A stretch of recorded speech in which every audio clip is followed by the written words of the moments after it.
নমস্কার বন্ধুরা, do online easily YouTube চ্যানেলে সবাইকে স্বাগত জানাই। তো বন্ধুরা, এমপ্লয়মেন্ট ব্যাংক থেকে দারুণ একটি খবর কিন্তু বেরিয়ে গেছে। তো সেটি হলো প্রকাশ করা হয়েছে বেকার ভাতার যে নতুন লিস্ট, সেই নতুন লিস্ট কিন্তু প্রকাশ হয়েছে। তো এই লিস্টে নাম থাকলে আপনি প্রতি মাসে 1500 টাকা করে কিন্তু পেয়ে যাবেন বেকার ভাতা হিসাবে। তো আপনি যদি আবেদন করে রেখেছেন তাহলে অবশ্যই একবার লিস্টটা চেক করে দেখে নিন যে আপনার নাম রয়েছে কিনা। যদি থাকে তাহলে আপনাদেরকে কী করতে হবে সেটাই আপনাদেরকে আজকে দেখিয়ে দিচ্ছি। তো দেখুন, আমি যে এমপ্লয়মেন্ট ব্যাংকের অফিসিয়াল ওয়েবসাইটে আছি। তো এই অফিসিয়াল ওয়েবসাইটের যে লিঙ্কটা সেটা আমরা ডেসক্রিপশন বক্সে দিয়ে দেবো, সেখান থেকে ডাইরেক্ট আপনারা এই পেজটাতে চলে আসতে পারবেন। আসার পরে যে নতুন লিস্ট, সেই নতুন লিস্টটা আপনারা কোনখানে দেখতে পাবেন, একটু স্ক্রল করে যাবেন, সেখানে দেখুন লেখা আছে view Yuvashree new waiting list. তো আপনারা এই জায়গাটাতে ক্লিক করে দেবেন। এই জায়গাটাতে ক্লিক করে দেওয়ার সাথে সাথে আপনাদের সামনে একটি পিডিএফ কিন্তু ডাউনলোড হয়ে যাবে। পিডিএফ ডাউনলোড হওয়ার পরে আপনারা এই লিস্টটাতে কিন্তু ওখানে চেক করে নিতে পারবেন। তো আপনার নাম, আপনারা দেখুন এখানে আপনার যে পিডিএফটা ডাউনলোড হবে সেখানে সার্চ বক্সটি পেয়ে যাবেন।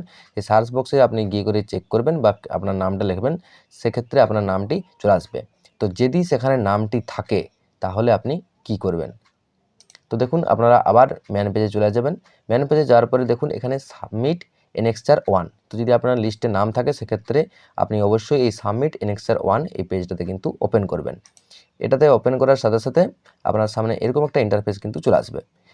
এবার দেখুন, এখানে আসার পরেই আপনারা পেয়ে যাবেন প্রথমেই এনরোলমেন্ট নাম্বার বা ইউজার আইডি।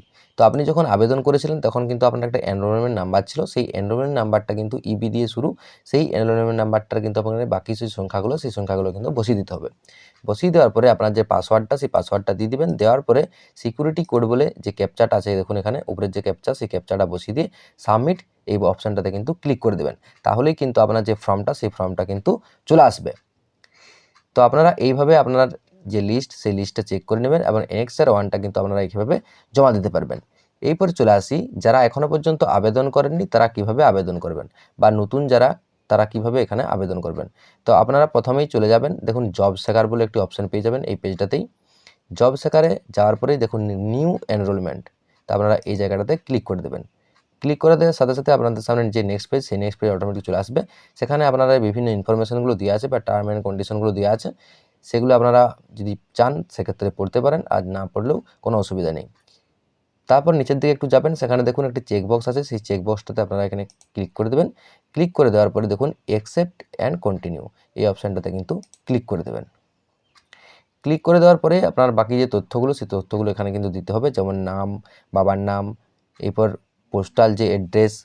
তারপরে দেখুন এখানে স্পাউস নেম, অর্থাৎ যদি কোনো মেয়ে হয় সেক্ষেত্রে তার স্বামীর নাম দিতে হবে। এখানে স্টেট, এরপর সেক্স, এরপর কাস্ট, সমস্ত তথ্যগুলো কিন্তু আপনাদেরকে পরপর দিয়ে যেতে হবে এবং এডুকেশন ডিটেলস আপনার দিতে হবে। এখানে ল্যাঙ্গুয়েজ দিতে হবে।